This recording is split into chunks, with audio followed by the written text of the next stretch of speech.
നമസ്കാരം. ഏത് ഭാഷയിലായാലും പ്രണയ സിനിമകളുടെ പേരെടുത്താൽ ആദ്യം മനസ്സിൽ വരുന്നത് ടൈറ്റാനിക് എന്ന ഹോളിവുഡ് സിനിമയാണ്.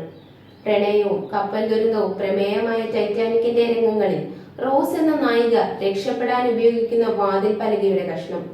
രണ്ടുപേർക്ക് ഇടമില്ലാത്തതിനാൽ റോസിന്റെ കാമുകൻ വെള്ളത്തിൽ തണുത്തുളഞ്ഞ് മരിക്കുന്നു. എന്നാൽ ആ വാതിൽ പലക വിറ്റുപോയത് കോടികൾക്കാണ്. ലേലം വഴി 5 കോടിയോളം രൂപയ്ക്കാണ് വിറ്റത്. ബാഴ്സാമരത്തിന്റെ പലകയാണ് സിനിമയിൽ വാതിലിനായി ഉപയോഗിച്ചത്. ലേല കമ്പനിയായ ഹെറിറ്റേജ് ഓഷ്യൻസ് ആണ് ലേലത്തിനെടുത്തത്. ഇതുപോലെ സിനിമകളുടെ വിവിധ സാധനങ്ങൾ ഇവർ തന്നെയാണ് ലേലത്തിനെടുക്കുന്നത്. 1997 പ്രശസ്ത ചലച്ചിത്ര നിർമ്മാതാവ് ജെയിംസ് കാമറോൺ ആണ് സിനിമ പുറത്തിറക്കിയത്. 25 വർഷത്തിലേറെയായി സിനിമാ പ്രേമികളുടെ മനസ്സിൽ ഇന്നും തങ്ങി നിൽക്കുന്ന സിനിമയാണ് ടൈറ്റാനിക്. പല കാരണങ്ങൾ കൊണ്ടും ഇന്നും ഈ സിനിമ അവിസ്മരണീയമായി തുടരുന്നു.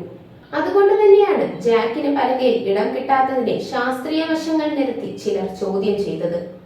സംവിധായകൻ തന്നെ ഈ സംശയം മാറ്റി കൊടുക്കുകയും ചെയ്തു. സിനിമയുടെ 25ാം വാർഷികത്തിൽ നാഷണൽ ജിയോഗ്രഫി സ്പെഷ്യലൈസിനായി ഒരു ശാസ്ത്രീയ പരീക്ഷണം നടത്തി. എന്നാൽ ഫലങ്ങൾ അനിശ്ചിതത്വത്തിലായിരുന്നു.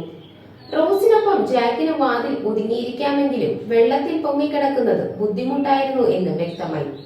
ചിത്രത്തിലെ നായികയുടെയും നായകന്റെയും അതേ ബോഡി മാസ് ഉള്ള ആളുകളെ അദ്ദേഹം പഠനത്തിൽ സഹായിക്കാനായി കൊണ്ടുപോയിരുന്നു. എന്നിട്ട് പല രീതിയിലും പരീക്ഷിച്ചു നോക്കി. എങ്കിലും ഫലം രണ്ടുപേർക്കും അതിജീവിക്കാൻ യാതൊരു വഴിയുമില്ല എന്നായിരുന്നു.